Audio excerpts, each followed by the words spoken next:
This is the topic of Wheatstone bridge. इसमें होता क्या है, ये जो हम रेजिस्टेंस हैं, चार रेजिस्टेंस को इस तरीके से अरेंज करते हैं कि हम किसी दो रेजिस्टेंस का कंपेयर भी कर सकते हैं और किसी एक अननोन रेजिस्टेंस की हम वैल्यू भी फाइंड आउट कर सकते हैं।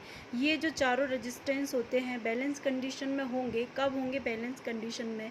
जब जो गैल्वेनोमीटर जो कि करंट को मेज़र करता है, जब इसमें से जो भी करंट पास आउट होगा उसकी वैल्यू ज़ीरो हो। That means this galvanometer represent the zero deflection, है ना, इन द गैल्वेनोमीटर। सो जब ज़ीरो डिफ्लेक्शन की कंडीशन आएगी तो यहाँ जो IG करंट है ये क्या होगी, ज़ीरो होगी।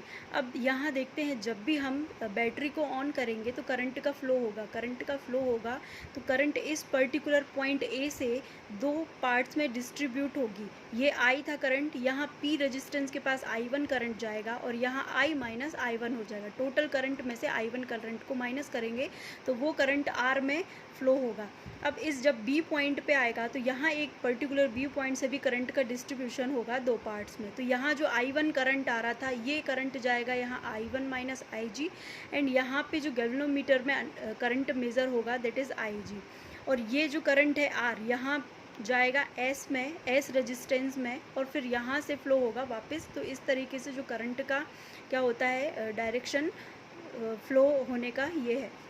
अब इसमें देखते हैं कि ये जो अरेंजमेंट है ये इसमें किरचॉफ का लूप रूल लगेगा। फर्स्ट रूल नहीं, ये है सेकंड रूल जो कि है लूप रूल।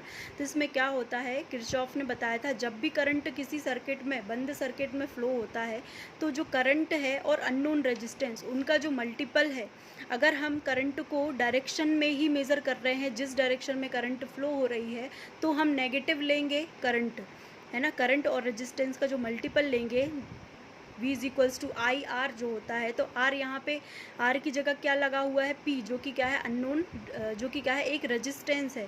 तो यहाँ पे जब हम करंट को इस डायरेक्शन में मेज़र करेंगे, क्योंकि हम बंद loop A B D A की बात कर रहे हैं, तो जो A टू B करंट जाएगा इसका, तो वो कितना होगा I1P, वो किस में होगा, माइनस में, क्योंकि हम करंट की डायरेक्शन में ले रहे हैं।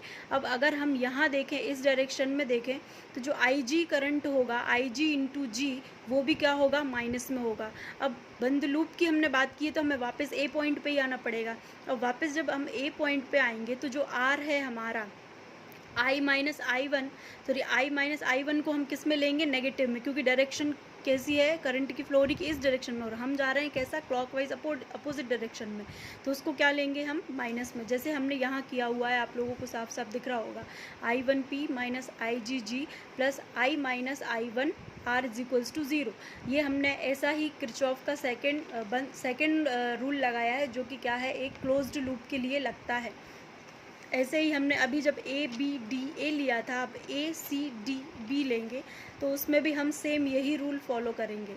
उसके बाद इक्वेशन फर्स्ट एंड सेकंड में we know that IG is equals to zero, क्योंकि जब बैलेंस कंडीशन में व्हीटस्टोन ब्रिज होता है तो जो गैल्वेनोमीटर में करंट फ्लो होगी वो ज़ीरो होती है। अगर हम इन दोनों इक्वेशन में आप देखो, IG की वैल्यू अगर हम ज़ीरो पुट करते हैं तो हमें यहाँ क्या मिलेगा, minus I1P plus I minus I1 R is equals to zero. And ऐसे ही हमें इक्वेशन नंबर सेकंड में जब हम IG करंट की वैल्यू ज़ीरो पुट करेंगे, अब इन दोनों इक्वेशन को हम और अरेंज करके लिख दें तो ये I1P उस साइड जाएगा तो क्या हो जाएगा, पॉजिटिव, है ना। ऐसे ही होगा इक्वेशन 4 में। अब इन दोनों का जब हम डिवाइडेशन कर देंगे तो I1 कैंसिल हो जाएगा एंड I माइनस I1 से I माइनस I1 कैंसिल हो जाएगा। तो हमें यहाँ क्या मिलेगा, P by Q is equals to R by S।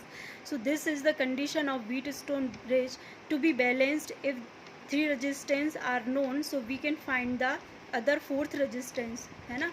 सो ये होती है पूरी वर्किंग ऑफ व्हीटस्टोन ब्रिज।